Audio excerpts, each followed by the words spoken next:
Assalamualaikum warahmatullahi wabarakatuh. Wilujeng enjing sadayana, Ibu guru Dedepi hormat, sareng sadaya rencangan, siswa kelas 11 sareng Dedepi cinta. Lakung ti payun mangga urang sanggakeun puji sareng syukur ka Allah Subhanahu wa taala anu parantos maparin waktos ka urang sadaya dugi ka tiasa tepat-tepang rarai dina ieu acara. Alhamdulillah urang tiasa kempal di ieu tempat dina kaayaan sehat walafiat. Para wargi anu kusin kuring Dedepi hormat, dina ieu waktos abdi bade ngadugikeun kumaha pentingna hirup sehat kanggo urang sadayana. Urang sadaya kedah atau wajib kajaga lingkungan sareng awak sorangan, sangkan dijauhkeun tina sagala panyakit. Kumargi kitu, urang kedah ngalaksanakeun hirup sadi dinten ku cara anu sehat.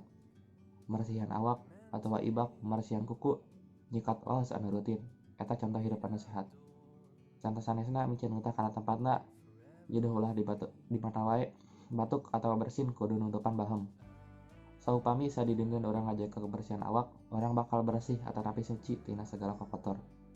Bersih teh hartosna sucina diri urang sareng lingkungan di sabodeureun urang. Urang kadang mika cinta kana kabersihan, sangkan hate urang ge suci sareng bersih.